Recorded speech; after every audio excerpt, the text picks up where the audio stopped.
Hi, my name is Sita. जहाँ जहाँ से लोग मुझे सुन रहे हैं, जो मुझे फर्स्ट टाइम सुन रहे हैं उनको बोल दूँ welcome to my channel, and my old listener के लिए welcome back to my channel. जो मुझे फर्स्ट टाइम सुन रहे हैं उनको बता दूँ, आई am the energy reader and the psychic medium. अच्छा, अभी जो मैं टॉपिक लेके आई हूँ काफ़ी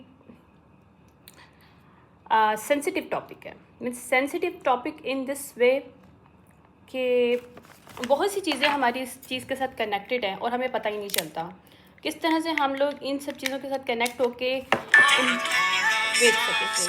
इम्पैक्ट हो रहे होते हैं कि वी इवन डोंट अंडरस्टैंड कि what's going on in our life until unless कि हम उन चीज़ों को समझने की कोशिश ना करें। ये थोड़ा सा टॉपिक डेप्थ में है लेकिन बहुत छोटू सा है, इतना बड़ा टॉपिक नहीं होगा। आई गेस 25 है, माइट भी उससे 15 to 20 मिनट्स की माइट भी रिकॉर्डिंग हो, इतनी बड़ी रिकॉर्डिंग नहीं होगी इसकी।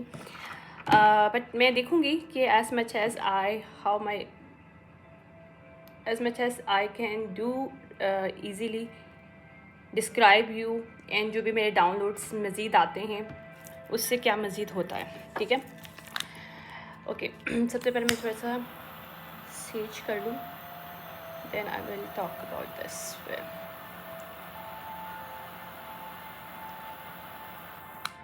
अच्छा, मैं ये एक चीज़ बोलना चाहूँगी थोड़ा सा कि मुझे थोड़ा सा सपोर्ट चाहिए मेरे न्यू चैनल के लिए। So if you support there, I really appreciate if you support my the other channel. Trust me, you won't regret on this because मेरे पास बहुत कुछ मटीरियल है। Then I will come with this on the other channel as well. But ये है कि बहुत सी चीज़ों के लिए मैं फिर क्योंकि मुझे जब तक कंफर्मेशन नहीं मिलती, I am not going to upload it any information, any thing and any case. I have lots of the thing, but वही बात है। एक्चुअली क्या है कि मैं हमेशा से कहती हूँ कि बचपन से लेकर अभी तक some people are just targeting me. I don't know why and how, I really don't understand one thing even I am trying to do. But मुझे थोड़ा बहुत उसके विजन्स तो आए हैं why, but still I don't want to say and explain here. So मेरे पास ज़्यादातर जो चैनलिंग मैसेज हैं उन्हीं लोगों के हैं जो मुझे टारगेट करते रहे, उन्हीं ग्रुप्स के हैं। वो बहुत ज़्यादा, वो जो ग्रुप है, वो ग्रुप ऑफ पीपल जो है वो कल्ट से ताल्लुक़ रखते हैं वो लोग, और उनका बहुत ज़्यादा मतलब इलीगल एक्टिविटीज़ के अंदर इन्वॉल्वमेंट है, और they throughout my life they are just affecting me, not impact could be positive, या they could be impact me in some way, but most of the time they affecting me negatively in my every area of my life. Anyhow, मैं उसको बात नहीं करूँगी, वो मेरे दूसरे channel के लिए रहने दें। अच्छा, सबसे पहले तो हमें ये चीज़ समझने की कोशिश करनी कि क्लोजर्स क्यों इम्पोर्टेंट होते हैं हमारे लिए भी और दूसरों के लिए भी, ताकि हम लोग अपनी लाइफ से मूव ऑन हो सकें। ठीक है, बहुत इम्पोर्टेंट है। अच्छा, मैं कुछ क्वेश्चंस यहाँ पे इसलिए बोलती हूँ ताकि आप लोग सोचो, ठीक है, ताकि आपके खुद का भी एक पॉइंट ऑफ व्यू बने, तो आपको पता चले कि यार जो मैं बात करी हवा में नहीं करी, it's really impacting on our life. But जब आप ये क्वेश्चंस को, मैं जब क्वेश्चंस कर रही हूँ और जब इस क्वेश्चंस को आप सोचोगे अपने पॉइंट ऑफ व्यू से, अपनी लाइफ के सर्कमस्टेंसेस से, you will easily get the answers. Sometime क्यों ऐसा होता है कि अचानक से कोई मेमोरी हमारे साथ अटैच होके हमें उस इंसिडेंट, कोई भी अगर हमारी लाइफ में इंसिडेंट को अच्छा हो बुरा हो, कुछ मेमोरीज हमारे साथ अटैच होती हैं जो कि फ़ौरन उस पर्सन का या उस सिनेरियोस की जो झलके ना हमारे सामने आना शुरू हो जाती हैं। ठीक है, ऐसा क्यों होता है? सबसे पहली बड़ी बात मैं आपको बता दूं, हमारा सब कॉन्शियस माइंड जो होता है, किससे हम लोग कहते हैं 2 साल का बच्चा है, बट ये बहुत स्ट्रांग होता है क्योंकि ये हमारी इनर चाइल्ड से कनेक्टेड होता है। ये जैसे हमारे इनर चाइल्ड की एनर्जी बहुत हाई लेवल की होती है, कि भाई हाई एनर्जी होती है, उसका फ्रीक्वेंसी ऑफ लेवल हाई होता है क्योंकि वो प्योर लव से कनेक्टेड होता है। इसी तरह से हमारे सबकॉन्शियस माइंड की भी होती है।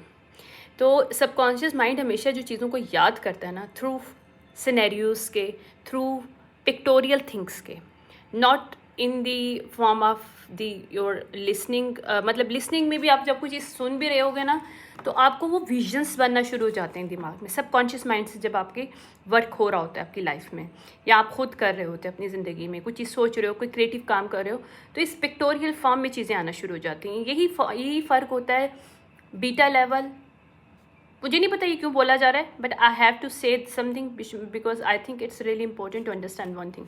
बीटा एंड अल्फा लेवल के अंदर, बीटा लेवल के अंदर हम कॉन्शियस माइंड से सोच रहे होते हैं, जो हमारा कॉन्शियस माइंड नॉर्मली होता है, जो 3 सेकंड के लिए, मतलब 3 सेकंड नहीं होता, 3 चीज़ें एट अ टाइम मेमोराइज कर सकता है, बाकी चीज़ों को वो रद्द कर देता है, वो एक्सेप्ट ही नहीं करता। 3 बहुत इंपॉर्टेंट है, इसको इस चीज़ के लिए अंडरस्टैंड करो। माइंड, बॉडी एंड सोल, ठीक है, चीज़ों का अलाइनमेंट। तो conscious mind and subconscious mind जब अलाइन होते हैं तो obviously we can easily alignment the other ways as well.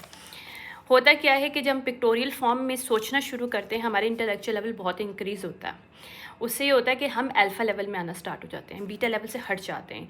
यानी कि 8 से लेके 15 या 12 लेवल्स जो होते हैं हमारे माइंड के, जो ऑटोमेटिकली हमारे बहुत इन्हांस होता है, जिसके अंदर कॉन्फिडेंस इन्हांस होता है, हमारी क्रिएटिविटी इन्हांस होती है, हमारा इंटेलेक्चुअल लेवल इन्हांस होता है, और lots of the information we getting, even वो हमने पढ़ा भी नहीं होता but we are getting because it's come from inside us, ठीक है। और वही जब हम लोग ऊपर से भी हम लोग मीडिया से, अपनी डिफरेंट मीडियम से, जैसे अपनी कोई बुक पढ़ लेते हैं, कि कोई स्टोरी देख लेते हैं, या कुछ भी देख लेते हैं, कोई चैनल देख लेते हैं, कोई मूवी देख लेते हैं, automatically this pictorial form is starting to shows us that is called visions, ठीक है। तो ये सारी चीज़ें जो होती हैं ना, जब सबकॉन्शियस माइंड आपका वर्क कर रहा होता है, you start your visions, your pictorials form. तो इसीलिए जब हम लोग एप्पल का भी नाम लेते हैं तो हमारे सामने एप्पल जो है एज अ एप्पल शेप में आता है, एप्पल APPLE लिखा हुआ नहीं आता, ठीक है। जगह हम बैठे बैठे अगर कोई दिमाग में आता भी है तो यही चीज़ें हैं कि वो मेमोरीज हमारी सिनेरियो और इंसान के रूप में हमारे सामने आती हैं। कहने का मकसद ये था मेरा, ठीक है। सेकेंडली मुझे एक चीज़ मैंने अभी रिसेंटली मुझे मालूम हुई है, मैं सच्ची बात बोलूँ, ये मेरी खुद की थॉट नहीं है, बट लेकिन मैंने पूरा नहीं सुना इसको, पूरा नहीं इस पर सर्च किया, बट जो मुझे इन्फॉर्मेशन थोड़ी बहुत मैंने रिसर्च आउट की है इसके ऊपर, और कुछ सिनेरियोस मुझे डाउनलोडिंग के थ्रू मिले हैं, तो I am just combining this thing. अच्छा, narcissist and empathic actually same trauma bonds होता है। लाइक अगर आप एम्पैथिक हो और आप एक नार्सिसिस्ट हो, आपका जो बैकग्राउंड होगा, यानी कि आपका जो पास्ट ट्रॉमा है, you face the same thing. That is very difficult thing to understand because empathic is the opposite to narcissist person, but still दोनों पैटर्न ही ह्यूमन के पैटर्न्स होते हैं, और दोनों पैटर्न्स जो है हम सीखते हैं ना। हम लोग बचपन से एम्पैथिक होते हैं बिकॉज हम बचपन से उस माइंड सेट में रहते हैं। हम बचपन से अगर नार्सिसिस्ट हैं बिकॉज हम बचपन से उस माइंड सेट में रहते हैं। मतलब आप अंडरस्टैंड करो इन सब चीज़ों को। क्या होता है कि अगर आपके, फॉर एग्जांपल मैं बता रही हूँ, आपका हाउस होल्ड, आपकी फैमिली, आपके फ्रेंड्स, आपका जो भी सर्कल है, और वहाँ के कंट्रोलिंग मैकेनिज़्म है, ठीक है, या लविंग नहीं है, या एक क्या कह लो कि सेल्फिशनेस है वहाँ पे, ठीक है। तो वहाँ पे जो नार्सिसिस्ट जो बनेंगे, जो किड्स वहाँ से जो डेवलप्ड होंगे, वो किस तरह से होंगे, क्योंकि वो एग्रेसिव माइंड से क्रिएट होंगे। एग्रेसिवनेस उनके अंदर होगी कि हमारे साथ ऐसा क्यों हुआ, जबकि हमारा जो दोस्त है, हमारे साथ जो रहता है, मतलब जो हमारा फ्रेंड है, अदर जो हमारे साथ लड़के लड़कियां हैं, वो तो इस चीज़ को फेस नहीं कर रहे। Why I am facing this. तो वो एग्रेसिवनेस उसके अंदर जो चीज़ होती है ना, वो उसको नार्सिसिस्ट बना देती है, जिसे कहते हैं aggressive mental state of mind से वो पर्सन जो है वो डेवलप्ड होती है, उसकी डेवलपमेंट इस तरह से होती है। उससे क्या होता है कि वो कंट्रोल मैकेनिज़्म उसकी लाइफ का पार्ट बन जाता है। वो हर चीज़ में चीज़ों को कंट्रोल करना चाहता है, इवन वो खुदा की चीज़ों को भी कंट्रोल करना चाहता है। कभी कभी ये इतना हाई लेवल पे नार्सिसिस्ट कंट्रोल मैकेनिज़्म हो जाता है कि वो खुदा को भी नाउज़बिल्ला नहीं समझता। वो मुझसे कहता है कि मैं खुदा को मतलब खुदा पे मुझे बिलीव है, मेरे डिवाइन पे बिलीव है, but this person is can not to believe this because उसका नार्सिसिस्ट कंट्रोल मैकेनिज़्म बहुत ज़्यादा हाई होता है कि वो खुदा समझता है खुद। वो दूसरों की लाइफ को कंट्रोल करने की कोशिश करता है, unnecessary, any how any mean, बस उसको ये करना है। बट उसमें उसको एक चीज़ उसको अंदाज़ा है कि उसे फ़र्क नहीं पड़ता। आप किसी की लाइफ को कंट्रोल करो तो आपको क्या, आप किसी को तकलीफ ही दे रहे हो ना, लेकिन आप अपने को तस्कीन दे रहे हो। ये नार्सिसिस्ट लोगों की एक वो है माइंड सेट है उनका। मैं क्यों इस बात को करी, मेरे को एंड में इसको इस चीज़ को पता चलेगा मैं क्यों इस चीज़ को बोली। क्लोजर इससे बहुत कनेक्टेड है। Narcissist and empathic state of mind दोनों जो हैं, ये इनका जो ट्रॉमा, अगर कोई पर्सन कहता है ना यार मैं ये इस ट्रॉमा से होके आया, मैं इसलिए नार्सिसिस्ट बन गया हूँ, this is a bullshit, because empathic also are came from the same trauma, same kind of the abuse system, same kind of the things this person is face as well. But why this person is not coming from the aggressive mental state? Because this person from his childhood start to realization mental state. He start to understand, he or she, whoever is this person, I'm just right now is collecting way, I'm just reading it. ठीक है, मेरे पास different energies हैं, including me as well, I am also empathic person, so I am not the separate person and separate from this reading, no I am not, I am the part of this every topic that I am just expressing here and explaining you, I am the one of them, I face these things in my entire life, right, in somehow some way, right, but बात करने का मतलब यह है कि same traumas जो empathic के पास होते हैं वही सेम ट्रॉमास नार्सिसिस्ट के पास भी होते हैं। बट नार्सिसिस्ट एक अग्रेसिवनेस, कहते हैं ना कि वो ये चीज़ सोचता है, उसे ये पता है कि मुझे अगर किसी ने तोड़ा है या मुझे किसी ने तकलीफ़ दी है पूरी लाइफ, या मेरा बचपन ख़राब हुआ है, तो मैं दूसरों को भी पूरी लाइफ ख़राब करके रखूँगा।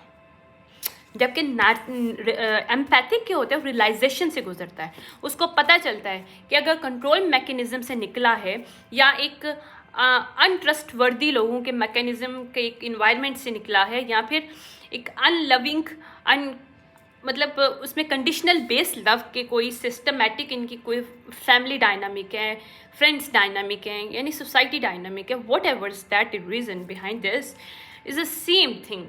The both are facing the same thing, but this person is the empathic is only take the realization point of view. This person is not taking like a कि मुझे इसको एज आ वो लेना है कि मैं मेरे साथ हुआ है तो मैं दूसरों के साथ भी करूँगा, नहीं, वो ये समझने की कोशिश करता है रियलाइजेशन के पॉइंट ऑफ व्यू से कि यार इस तरह से मेरे साथ हुआ है तो मुझे क्या क्या इम्पैक्ट हुआ है, राइट, तो मैं क्यों किसी और को इस तरह से इम्पैक्ट करूँ.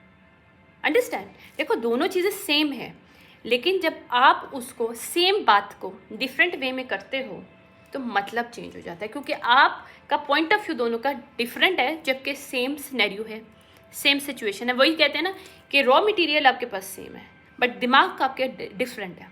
How to create your raw material, how to convert your raw material into your product in different way according to your thinking, this is the same thing.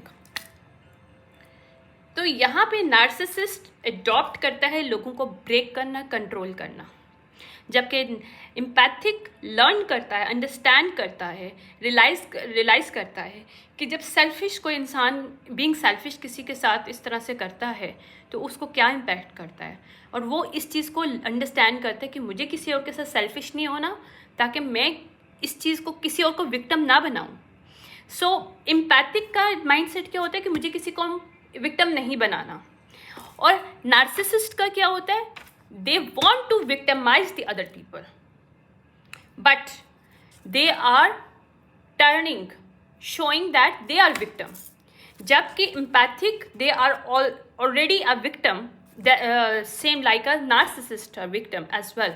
लेकिन क्या होता है कि वो विक्टिमाइज मेंटेलिटी से निकल चुका होता है जब वो रियलाइज़ करना शुरू हो जाता है.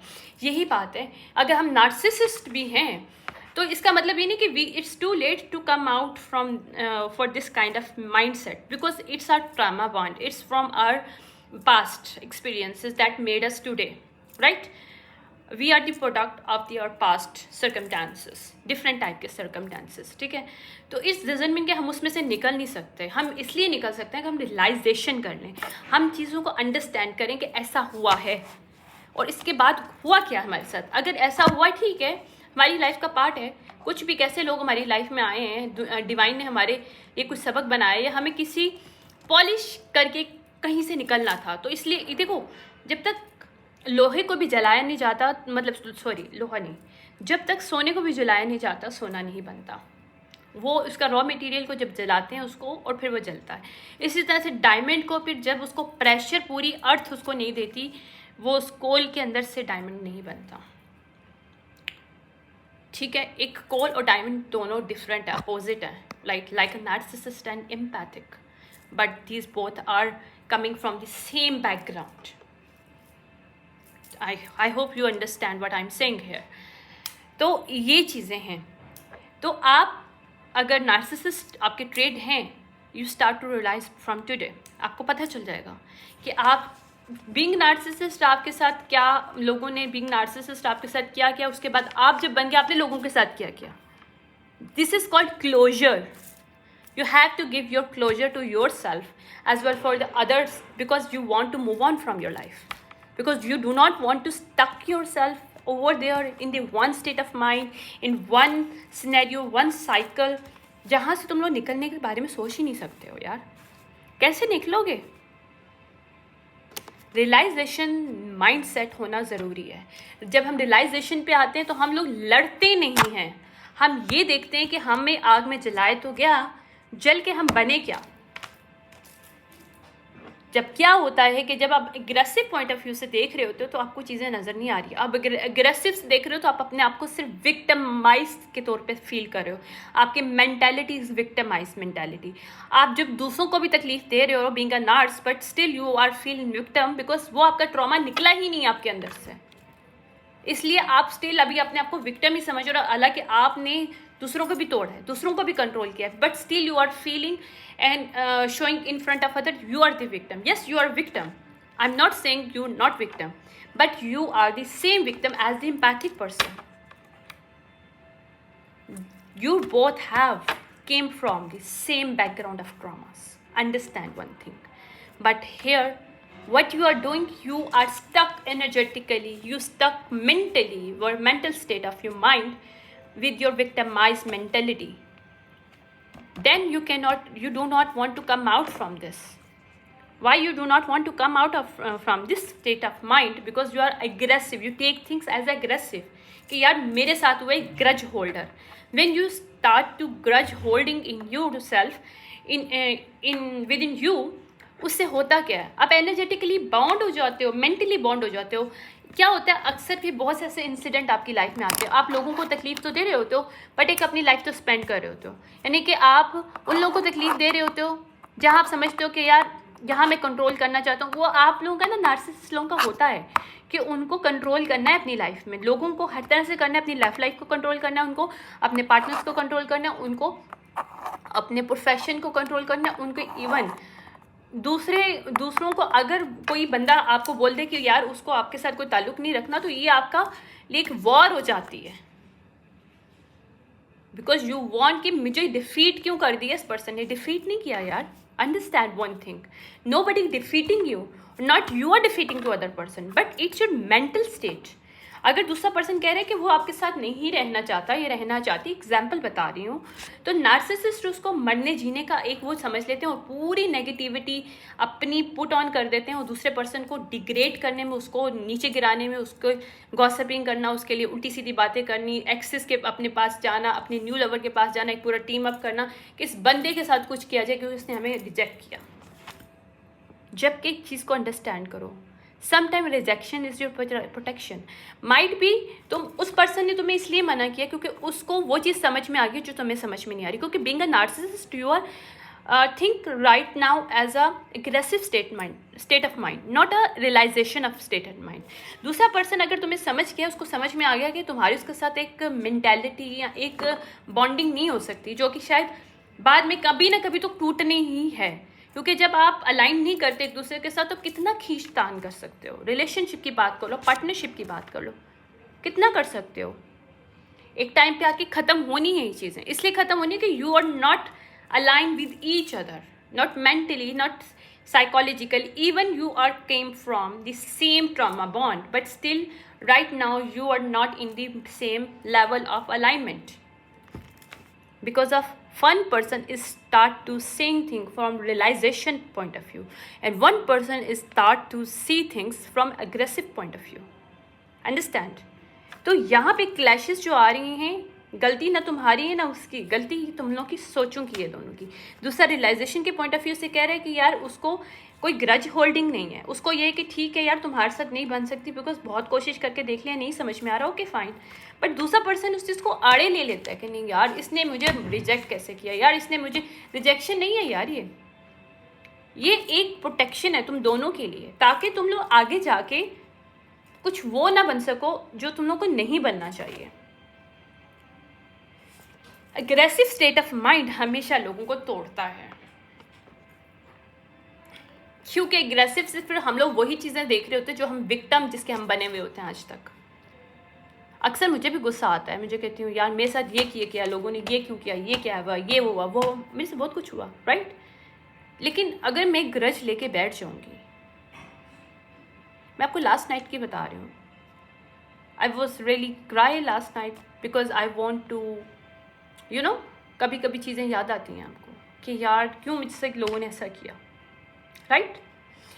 बट उस पॉइंट ऑफ व्यू के बाद मैंने रोने के बाद ये नहीं रोई थी कि मैं ऐसा क्यों हुआ, मैं विक्टिम हूँ, no I am not victim. कहने का मकसद है कि मैं पर्च कर रही थी ताकि उस एनर्जी को अपने अंदर से निकाल सकूं, ताकि इस रियलाइजेशन को लेके आ सकूं कि वो मुझे विक्टिम मेंटेलिटी में नहीं हूँ मैं, लेकिन मुझे इस ग्रज होल्डिंग से निकलना है, जो शायद अभी तक मैंने शायद वो ग्रज होल्डिंग अपने लिए अंदर रखी हुई थी एनर्जेटिकली सम हाउ सम वे, जो मैंने पर्च करके अपने आप को रो के निकाल दिया। लोग क्या करते हैं, जो नार्सिसिस्ट लोग होते हैं वो रोते नहीं हैं, वो दूसरों को रुलाते हैं। वो समझते हैं कि हम दूसरों को रुलाएंगे तो हमें खुशी मिलेगी, बिकॉज दिस इज़ देयर, उनको एक तस्कीन मिलती है दूसरों को तोड़ के। जबकि आप एम्पैथिक हो तो you come from the realisation, आप पर्च कर को उस चीज़ को निकालते हो, क्योंकि आप अपने आप को क्लोजर देते हो कि ठीक है यार आपसे लोगों ने किया है, लेकिन you are going to give your closure, you meditate, start to realisation कि यार ये ग्रज होल्डिंग जो मेरे अंदर थी मुझे निकालनी है ताकि मैं आगे निकल सकूं। जो होना था वो हो गया, फाइन, लेकिन उसकी वजह से मैं आज कहाँ पे हूँ, that is the main thing to understand. अगर लोग मुझे इतना पुश नहीं करते, लोग मुझ पर इतनी तकलीफ़ें नहीं डालते, तो शायद मैं वो पॉलिश होकर आज वो प्रोडक्ट नहीं बनती जो आज मैं इधर हूँ। That I am right now speaking right now. मैंने कभी साइकोलॉजी नहीं पढ़ी, psychology wasn't my subject, yes one I have it in my I guess MBA, लेकिन वो भी बहुत बिजनेस पॉइंट ऑफ व्यू से था, लेकिन नॉट इन दिस वे। लेकिन मैं whole life I am the product of psychology, because whole life I am just realising thing, starting to feeling, start to see thing from realisation point of view. इस वजह से मैं वो चीज़ नहीं बन भी जो एक नार्सिसिस्ट बना है, बिकॉज जबकि मेरे और नार्सिसिस्ट के सेम ट्रॉमास हैं, we came from the same background, same trauma, same environment, might भी इन्वायरमेंट डिफरेंट हो, लेकिन उन वहाँ से ट्रामा सेम है, वहाँ से फीलिंग सेम मिली है, वहाँ से चीज़ें सेम हम लोग को सीखने को मिली है। बट जो बीइंग एम्पैथिक है आप उसको कहाँ लेके जाते हो, और बीइंग नार्सिसिस्ट आप कहाँ पे लेके जाते हो। नार्सिसिस्ट लोग हैं, लोगों से प्रॉमिस करते हैं, बहुत से लोग प्रॉमिस करते हैं हम ये कर देंगे वो कर देंगे। मैं लड़के दोनों की बात करती हूँ, दोनों लड़के लड़कियाँ दोनों नार्सिसिस्ट होते हैं, मैं किसी एक जेंडर स्पेसिफिकेशन बात नहीं कर रही हूँ। तो वो प्रॉमिस करते हैं जी हम ये कर देंगे वो कर देंगे। कुछ चीज़ें आप शुरू करते हो और आप उसे बातों पे ख़त्म कर देते हो, बातों से शुरू करते हो तो ख़त्म नहीं होता, उसको क्लोजर चाहिए होता है, उसको रियलाइज़ करने की ज़रूरत होती है, तुमको भी और दूसरों को भी बताने की ज़रूरत होती है कि हम क्यों नहीं कर पाए। बीइंग एम्पैथिक आप शायद रियलाइजेशन करके उसको पर्च करके निकाल दोगे, लेकिन एक नार्सिसिस्ट उसको कभी नहीं निकाल पाएगा, क्योंकि वो एग्रेसिवनेस के अंदर उसने शुरू किया, मतलब उसने एक लव बॉम्बे में शुरू किया। उसको प्यार करना तो आता ही नहीं नार्सिसिस्ट को। अगर लव का मतलब उसको समझ में आ जाए तो कभी किसी के साथ खेल ही नहीं, किसी के साथ ऐसी बातें ही ना करे, या करे लड़की करे या लड़का करे बीइंग अ नार्सिसिस्ट कि भाई मैं तुम्हारे लिए ये हूँ, मैं तुम्हारे लिए कोई बिजनेस पार्टनर है कि मैं तुम्हारे लिए हाँ हम लोग मिलके ये कर लेंगे वो कर लेंगे, फिर बीच में छोड़ के चले जाए पार्टनरशिप, राइट। अगर वो बिजनेस पार्टनरशिप है, अगर नॉर्मल दोस्ती है वो आप छोड़ के चले जाओ, मतलब कहीं और मूव ऑन हो, कोई और दोस्त मिल जाए, राइट। ये चीज़ें जब आप एक रियलाइजेशन पॉइंट ऑफ व्यू से एक पर्सन देख रहा होता है, वो अपने अंदर से ख़त्म कर देता है, आप उसके साथ अटैच नहीं हो। This is not the part of the other person, but this is the part of become your part of thing. तो क्या होता है कि बहुत से बैगेजेस, अननेसेसरी बैगेजेस तुम लेके पूरी लाइफ घूम रहे होते हो बीइंग अ नार्सिसिस्ट, जिसमें डिफरेंट टाइप के ब्रोकन प्रॉमिसेस होते हैं, broken all kind of the चीज़ें होती हैं जो आप लोगों ने कहते हैं ना कि एक लाइफ एक क्रिएट की होती है, एक वर्ड क्रिएट किया होता है किसी के साथ, फिर आप उसको ये रहते हो नहीं, या डिफरेंट आपके अपने क्रिमिनल एक्टिविटीज़ तुम लोगों ने किसी के साथ प्लान की होती है एज अ पार्टनरशिप कि हम लोग ऐसे मिलके करेंगे, ये करेंगे, किसी के साथ ये करेंगे, क्योंकि एक नार्स दूसरी नार्स के साथ मिलके ऐसे करता है, राइट? तो वो भी आप उसको पूरा नहीं कर पाए। तो ये डिफरेंट चीज़ें जो होती हैं ना आपको छोड़ती नहीं हैं, आपके साथ कनेक्टेड रहती हैं। तो क्या होता है, आप वही बैगेज लेते रहते हो और वही बैगेज आपको दिन ब दिन मेंटेलिटी तौर पे विक्टिमाइज करता रहता है, और यही इम्पैक्ट आपकी लाइफ के अंदर होता है, आपके रिलेशनशिप में होता है। आपके लाइफ में ना कोई प्योर लव आता है, कोई आता है तो आप उसको अंडरस्टैंड नहीं कर सकते। You do not have the ability to understand in realisation of the real love, ठीक है? उसके बाद आपको जो लोग मिलते हैं वही आपकी तरह दगा करने वाले, कंट्रोलिंग मैकेनिज्म वाले होते हैं। आप नार्स हो तो वो भी नार्स होते हैं, क्योंकि सेम मेंटेलिटी को अगर आप अग्रेसिव पॉइंट ऑफ व्यू से ज़िंदगी गुजार रहे हो, एक नार्स मेंटेलिटी आपकी है, बिकॉज आपको लगता है कि आप विक्टिमाइज मेंटेलिटी से निकल ही नहीं पाए, जो अभी तक आपके पास ट्रॉमास हैं वही आप दूसरों को तोड़ रहे हो, ठीक है, और उसी से आप ज़िंदगी को गुजार रहे हो, तो ऑब्वियसली आप उसी सेम मेंटेलिटी, सेम एनर्जी को अपने लाइफ में मैनिफेस्ट कर रहे होते हो। तो आपके बिजनेस पार्टनर भी सेम होते हैं, आपके लवर भी सेम होते हैं, आपके दोस्त वगैरह भी आप ही के जैसे होते हैं। जबकि आप रियलाइजेशन में आते हो तो आपको चीज़ समझ में आती है कि आपको दूसरों को नहीं करना। तो अगर आप दूसरों को नहीं तोड़ते, एक अच्छी एनर्जी में रहते हो, दूसरों को स्ट्रांग बनाते हो, तो आपको लोग भी ऐसे मिलते हैं जो आपके लिए भी स्ट्रांग एक मैकेनिज्म का एक रोल क्रिएट करते हैं। तो इसमें देख लो स्टोरी में क्या है कि आप सेम बैकग्राउंड से आ रहे हो, लेकिन सर्कमटेंसेस तो अंडरस्टैंडिंग ऑफ लेवल से कितना चेंज हो रहा है। एक इंसान अपनी लाइफ को बिल्कुल high power, high energy, love की एनर्जी में लेके जा रहा है, और दूसरा पर्सन एग्रेसिव हेट और लव हेट की एनर्जी में लेके जा रहा है, तो यहाँ पे क्लोजर दोनों को ज़रूरत है। एक पर्सन अपने आप को क्लोजर दे देता है पर्च करके, चीज़ों को रिलीज़ करके, क्योंकि उसको रिलीज़ करना आता है। आप रिलीज़ कर सकते हो जब रियलाइजेशन कर लेते हो। आपको मैं बता दूँ, अगर आप किसी के लिए बहुत मर रहे होते हो, आप एक चीज़ रियलाइजेशन कर लो ना उसके बारे में कि वो रियल में है क्या, बगैर सोचे अपनी दिमाग की मानने हुए कि भाई वो तो ऐसा है। क्या होता है कि हम लोग किसी से मिलते भी हैं ना, तो हम सबसे पहले हमारे दिमाग में उसका मैप बना होता है, जी ये ऐसा है, ये ऐसा है, ऐसा, फिर हम उसी लाइफ में उसको देखना और सुनना शुरू कर देते हैं। जबकि हम किसी से मिलें तो हमें उसके लिए राय नहीं क्रिएट करनी चाहिए, सिर्फ उसको सिर्फ ऑब्जर्व करना चाहिए। उसकी जो रियल हमारे सामने है ना, उस आइडेंटिटी को फाइंड आउट करने के लिए हमारे दिमाग को रीसेट करके बिल्कुल एम्प्टी करना है, ताकि हम दूसरा जो पर्सन है हमारे सामने खड़ा है, हम उसकी सच्चाई को समझ सकें। चाहे वो हमारे घर वाला है, चाहे वो हमारी लवर है, चाहे वो हमारी फ्रेंड है, चाहे वो हमारा किसी भी किस्म का बिजनेस पार्टनरशिप। मैंने आज कल एक पोस्ट लिखा था आधी रात को, आई थिंक मेरे यहाँ पे लोड शेडिंग हो रही थी, सुबह ही लाइट आती है, लेकिन मैं रात भर चीज़ें करती रहती हूँ। खैर, तो उसमें एक चीज़ थी, बड़े मज़े की चीज़ थी, वो मैंने चीज़ मेंशन की थी। मैं एक वो वीडियो देख रही थी ऐसे शॉर्ट, तो मुझे ऑलरेडी मेरी सोच ऐसी ही है, तो उसके साथ बड़ी एकदम से ना कनेक्ट होगी, तो I just posted on the Facebook about this के हम लोग, हमारे अराउंड जितने भी लोग हैं, हमारे लवर्स हैं, हमारी फैमिली है, हमारे फ्रेंड्स हैं, हमारे बिजनेस पार्टनर, हम लोग को नहीं जानते हैं। हम लिटरली किसी को नहीं जानते हैं, हम सिर्फ क्लेम करते हैं हम जानते हैं, हम किसी को नहीं जानते, क्योंकि हम मेरे हर एक पे अपनी projective energy and mapping energy के थ्रू लोगों को देख के उनको इस तरह से ट्रीट करके एब्जॉर्व, उनको समझना शुरू कर देते हैं। हमारा लोगों को समझने का जो तरीका है ना, वही गलत है, क्योंकि हम लोगों को अपनी अंडरस्टैंडिंग के हिसाब से समझते हैं। हम वहाँ पे लैक कर जाते हैं कि रियल में दूसरा पर्सन है कौन, उसको तो समझो। आप उसको नहीं समझ रहे होते। आप अपने दिमाग के अंदर जो अपनी मैपिंग और एक एनर्जी अपने क्रिएट की होती है ना एक बंदे के लिए, आप उसी से दूसरे को समझना शुरू जाते हो, उसी की आपकी जजमेंट लेवल होता है, और वहाँ पे सब कुछ आप लैक कर देते हो। क्योंकि वहाँ पे देखो, जब वो चीज़ सच है ही नहीं तो आप उसको सच मान के कैसे चल सकते हो। तो दूसरे एक टाइम आता है आप हर्ट होते हो उस चीज़ से, जब आपको सच पता चलता है, क्योंकि आपको पता है कि आप अभी तक सिर्फ एक इल्यूजन में जी रहे थे। इल्यूजन क्या, जो आपने खुद ही क्रिएट किया था। आप अपने दिमाग में खुद ही मैपिंग कर लेते हो, यार ये पर्सन ऐसा ऐसा है, या हमारे माँ बाप ऐसे ऐसे हैं।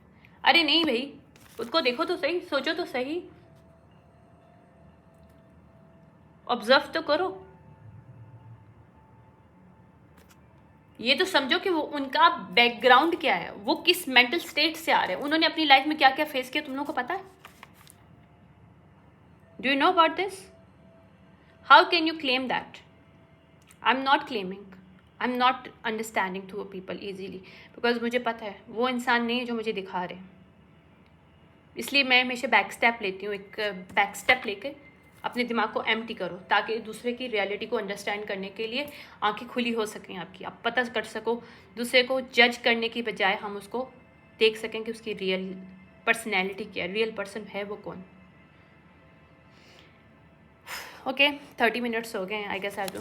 बहरहाल ये क्लोजर्स हैं, ये वो क्लोजर हैं जिसको हम लोगों को भी देना ज़रूरी है, और इन नार्सिसिस्ट को भी लेने की ज़रूरत है, अपने आप को भी और दूसरों को भी, जिनके साथ ये एनर्जेटिकली अटैच्ड हैं और इनको समझ नहीं आता कि इनकी अभी तक इनकी लाइफ में फाइनेंशियली फिज़िकली पीस नहीं है। मनी है तो रुकती नहीं है, बेशक वो कमाते होंगे बहुत, लेकिन सेविंग नहीं है। सेविंग है भी तो आप समझ लो कि एक हड़बड़ी मची रहती है, एक पीस ऑफ मेंटल स्टेट ना उनकी लाइफ में है ना उनके रिलेशनशिप में है, कहीं नहीं है। पीस क्यों नहीं है? Because they are thinking of mental state is narcissist based, their mentality space is a victimize. So वो इस विक्टिम से निकले ही नहीं है, तो वो दूसरों को भी विक्टिमाइज करने की कोशिश करते हैं, और जब वो विक्टिमाइज दूसरों को करते हैं, मतलब रियल में लोगों को तकलीफ देते हैं, फिर स्टेज से उनको यही लगता है कि वही विक्टिम है फिर भी, क्योंकि उनका मेंटल स्टेट ऑफ विक्टिम जो है ना, विक्टिम जो मेंटल स्टेट है उधर से वो निकल नहीं पाए हैं। उनको यहाँ पे क्लोजर देने की ज़रूरत है। I hope I can help to these people जो कि नार्सिसिस्ट हैं, जो कि इम्पैथिक हैं, जो कि समझते हैं चीज़ों को। एक पर्सन रियलाइजेशन से आता है, एक पर्सन एग्रेसिवनेस से आता है, दोनों के सेम ट्रॉमा है, सेम चीज़ें लोगों ने फेस की हैं अपनी लाइफ में, but they mental state of different to understanding. एक वन रियलाइजेशन से आ रहा है, दूसरा एग्रेसिवनेस से आ रहा है। जो एग्रेसिवनेस से आ रहा है, it's not too late right now to change your thought, to understand, start to realization instead of aggressive towards your past, your things, your traumas and all things. Might be this will help you to change your mindset, change to see things, and then you will see the real you in you. Then you can easily connect to other people, not to try to break them, not to try to control them, but obviously free yourself. When you do free yourself from your victim mentality, you can easily free others. Like I do empathic people do. Like empathic people do, they are free from their mental of victim mentality. That's the reason they are trying to free to other people, because these people are free. But जो narcissist लोग हैं, they are stuck in the mentality of victimize. उससे आप जब निकलोगे, अपने आप को फ्री करोगे, तो then you can free to other people. You do not want to, then after you learning this कि यार you are free from this victim mentality, automatically you start to see, or you're energetically mentally free, you feel start yourself as a free. Call back your energy, write it down the letter, especially in अभी जो Saturn है, Saturn clear के लिए होता है, clearing के लिए होता है। अगर सैटर्न अभी चल रहा है तो I am just emphasise you, और मतलब मैं फोर्स तो नहीं करूँगी, I am just saying that कि अगर हो सके, अगर बीइंग अ नार्सिसिस्ट के एम्पैथिक, अगर आपकी कोई भी energetically blockage, you can feel it. और जैसे नार्सिसिस्ट के बहुत ज़्यादा होते हैं, क्योंकि वो लोग अटैचमेंट, उनकी क्लोजर उन्होंने कभी किसी को दिया नहीं होता है, वो समझते हैं किसी को क्लोजर देना बनता ही नहीं है, ना वो खुद को देते हैं ना वो दूसरे पर्सन को देते हैं। अगर दूसरा पर्सन एम्पैथिक है, रियलाइजेशन माइंडसेट से आ रहा है, तो वो अपने आप को क्लोजर दे लेगा, वो निकल जाएगा। लेकिन जो नार्सिसिस्ट है वो स्टक रहेगा, और वो ऑटोमेटिकली उस तरह के बॉन्ड्स अपने साथ एनर्जेटिकली, कहते हैं ना बॉन्डेज, वो आपके अटैचमेंट रहेंगे, और वही फिर आपके फाइनेंस में भी इम्पैक्ट करते हैं, आपकी मनी में, आपके माइंडसेट में भी, आपकी लिविंग स्टाइल में भी, आपके रिलेशनशिप में भी, बिकॉज एनर्जेटिकली आप बहुत ड्रेन्ड हो रहे होते हो, इसलिए आप दूसरों को भी ड्रेन करके और सक करने की कोशिश करते हैं एनर्जी, और कंट्रोल करते हैं लोगों को, क्योंकि आपका वो माइंडसेट जो है ना वो कंट्रोलिंग है।